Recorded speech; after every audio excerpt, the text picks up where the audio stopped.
Hello दोस्तों, इस video में अब जानेंगे कि दिल का दौरा क्या होता है, ये कैसे होता है और इस वक्त क्या करना चाहिए। आजकल ज्यादातर लोग दिल के दौरे का शिकार हो रहे हैं। वो चुनौती है heart attack. Heart attack heart attack अचानक हार्ट अटैक। ऐसे 8-10 हादसे देखने के बाद लोगों ने बेचारे इस दिल की अब जाके सुनी है। और चूंकि फिट लोगों को भी हार्ट अटैक्स आ रहे हैं, तो कहीं अगला नंबर आपका तो नहीं। डरो मत, ये साइंटिफिक और अवेयरनेस वीडियो है। और हाँ, What's one thing you would never do as a cardiologist? I would never last में इस बारे में भी बात करेंगे। सबसे पहले मेडिकल 3D एनिमेशन से समझो कि हार्ट अटैक होने पर एग्जैक्टली कौन सी नस में क्या हो रहा है। देखो, ये आपका हार्ट यानी दिल है और इसका काम है न्यूट्रिएंट्स और ऑक्सीजन रिच ब्लड को पूरी बॉडी में सप्लाई करना। और सप्लाई कैसे करेगा? इस तरीके से ब्लड को पंप करके। ये कुछ ऐसा ही है जैसे आपके घर में लगी हुई वाटर मोटर पानी को पंप करके ऊपर टंकियों में चढ़ाती है। खैर, आपके हार्ट का ये left ventricle main pumping chamber है। जब ये ऐसे कॉन्ट्रैक्ट करता है यानी पिचकता है, तो ब्लड इस एओर्टा से होता हुआ आपकी बॉडी में चला जाता है। ये एओर्टा और कुछ नहीं, बस लार्ज आर्टरी है। आसान भाषा में कहूँ तो आपके दिल से जुड़ा हुआ एक पाइप है जो आपकी बॉडी में खून भेजता है। मुद्दे की बात यह है कि एओर्टा से कनेक्टेड है ये कोरोनरी आर्टरीज जो वापस आपके हार्ट से जुड़ी हुई हैं। और आपके दिल ने जस्ट अभी जो ब्लड पंप किया था, वो ही न्यूट्रिएंट्स और ऑक्सीजन रिच ब्लड वापस इन कोरोनरी आर्टरीज से आपके हार्ट तक पहुँचेगा और आपके हार्ट मसल्स को हेल्प करेगा ना फंक्शन करने में। अरे, घर में जो मोटर लगी है वो तो भाई बिजली से चल रही है और पानी को टंकी में भेज रही है, लेकिन हार्ट तो बिजली से नहीं चलेगा। तो इसके पंपिंग मैकेनिज्म को मेंटेन करने के लिए ये ऑक्सीजन और nutrients rich blood in coronary arteries के थ्रू वापस हार्ट की मसल्स को मिल जाता है ताकि दिल धड़कता रहे। इतना समझ आ गया तो अब ये भी समझो कि हार्ट अटैक के टाइम एग्जैक्टली होता क्या है। हार्ट अटैक के समय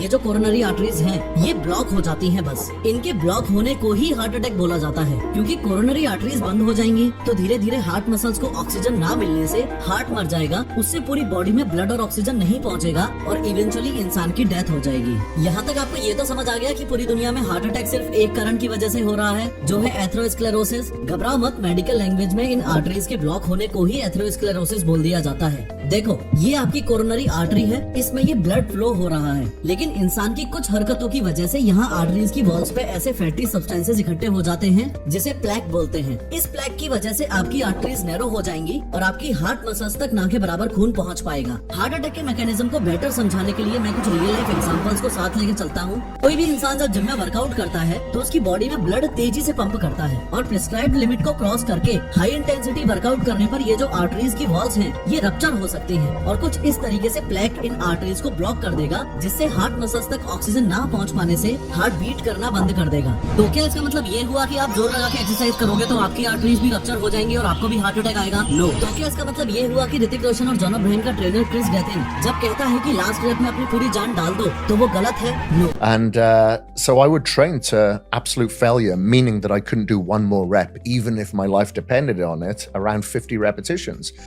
तो क्या इसका मतलब ये हुआ कि मिल्खा सिंह और दारा सिंह को अपना आइडल मान के आप एक्सट्रीम लेवल पर एक्सरसाइज मत करो और छुई मुई की तरह 5-5 के डंबल मार के जिम से वापस आ जाओ? नो। सुनो, ध्यान से समझो इधर हो क्या रहा है। हाल फिलहाल में जितने भी सेलिब्रिटीज हार्ट अटैक से मरे हैं, उनके बारे में हमको बस ये पता है कि वो जिम में थे, एक्सरसाइज कर रहे थे और हार्ट अटैक आ गया। लेकिन क्या हमें ये पता है कि उनके नंबर्स क्या थे, उनका ब्लड प्रेशर क्या था, उनका ब्लड शुगर लेवल क्या था, उनका लिपिड प्रोफाइल क्या था? Obviously not. तो इसका समाधान ये है कि जिम ज्वाइन करने से पहले आपको अपने हार्ट की कंडीशन पता होनी चाहिए। हॉस्पिटल जाओ और एक ईसीजी टेस्ट होता है, उसके माध्यम से अपने हार्ट की चेकिंग कराओ। अगर ईसीजी टेस्ट के बाद डॉक्टर्स आपको बोले कि आपको हार्ट कंडीशन है या फिर जेनेटिकल फैक्टर्स हो, जैसे आपकी फैमिली में किसी को हार्ट अटैक हुआ है, तो मेक श्योर कि आप लिमिट में ही फिजिकल एक्टिविटीज कर रहे हो। सिर्फ फिजिकल एक्टिविटीज ही नहीं, इस केस में आपको हर चीज का ध्यान रखना है। जैसे इस केस में आप जिम जाने से पहले प्री वर्कआउट लेना भी अवॉइड करें। प्री वर्कआउट में कैफीन की मात्रा काफी ज्यादा है और प्रॉब्लम मल्टीप्लाई हो सकती है। अगर आपको हार्ट कंडीशन नहीं है और जेनेटिक प्रॉब्लम भी नहीं है, आप टोटली फिट हो, तो उस केस में भी आपको एक कंडीशन में जिम में हार्ट अटैक आ सकता है और वो है एक दूसरे की होड़ करना। जिम में घुसते ही आपने देखा राइट साइड में दोस्त इंटेंस वर्कआउट कर रहा है, लेफ्ट साइड में क्रश वर्कआउट कर रही है और अपनी मर्दानगी साबित करने के लिए आपने 40-40 के डंबल्स उठाए और सीधा इंक्लाइन डंबल बेंच प्रेस पर ले लिए।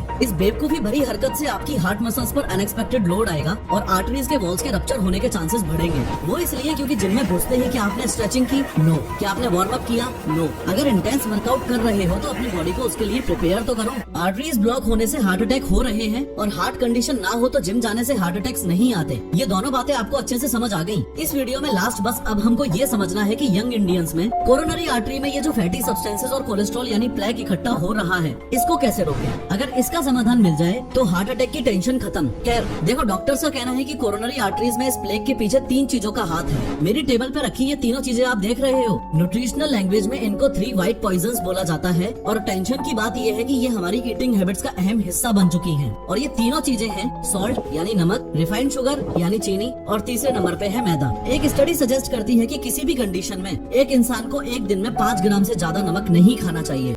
सिमिलरली प्रोफेशनल सजेस्ट करते हैं कि किसी भी कंडीशन में एक इंसान को एक दिन में 30 ग्राम से ज्यादा चीनी नहीं खानी चाहिए। हाँ, 30 ग्राम तो हम 2 बार की चाय में निपटा देते हैं। और रही बात मैदा की, तो मैदा तो लिटरली आपके डाइजेस्टिव सिस्टम में चिपकता है। न्यूट्रिशनल लैंग्वेज में मैदा को ग्लू ऑफ द गट बोला जाता है। कारण ये है कि मैदा में कोई न्यूट्रिशनल और फूड वैल्यू तो है नहीं, क्योंकि इसकी प्रोसेसिंग के टाइम फाइबर्स तो निकाल लिए जाते हैं। इसे खाते ही जाके ये आपके इंटेस्टाइन में चिपकेगा। आपके डाइजेस्टिव सिस्टम को स्लो डाउन करेगा वो अलग, और फैट बढ़ाएगा वो अलग। अरे मैदा तो फिर भी प्योरली कचरा है। आयुर्वेदा में तो ये तक भी मेंशन्ड है कि रेगुलर बेसिस पर तो व्हाइट राइस और गेहूं भी नहीं खाना चाहिए, क्योंकि इनके भी रेगुलर कंजम्पशन से मेद रोग और ओबेसिटी बढ़ने के फुल चांसेस रहते हैं। इस पॉइंट को बायोलॉजिकली आप ऐसे समझो कि जब आप शुगर और एक्सप्रेस कार्बोहाइड्रेट्स कंज्यूम करते हो, जैसे processed fruit juices, cold drinks, मिठाइयाँ और प्रोसेस्ड शुगर एक्सेट्रा, तो आपकी बॉडी में शुगर लेवल अचानक से ऊपर जाता है। लेकिन उस समय बॉडी को इतने शुगर की नीड है नहीं, तो बॉडी इंसुलिन सिक्रीट करना शुरू कर देती है, जो उसे फैट में कन्वर्ट कर देता है। यही कारण है कि बाबा रामदेव आपको इतने सालों से चिल्ला के समझा रहा है कि इस गुलाब जामुन और बंगाली मिठाई का 95% आपकी बॉडी के अंदर जाके फैट में ही कन्वर्ट होना है। और अगर आप लगातार खाओगे तो बाहर से देखने में तो सिर्फ 8 मंथ्स प्रेग्नेंट दिखोगे, लेकिन अंदर से पेनक्रियाज में सूजन आएगी और ग्रेजुअली डायबिटीज के रास्ते भी खुल जाएंगे। सॉल्ट, शुगर और मैदा की बुराइयां सुनने के साथ आप ये भी अच्छे से समझ लो कि अमेरिकन या दूसरे देश वाले कोई दूध के धुले हुए नहीं है। मॉडर्न लाइफ स्टाइल ही ऐसी है कि पूरी दुनिया ही कचरा खाने में लगी हुई है। कहने का तात्पर्य ये है कि हम ऑलरेडी एक लोडेड गन है और उसको stressful life, smoking, alcohol, improper sleep, नमक, चीनी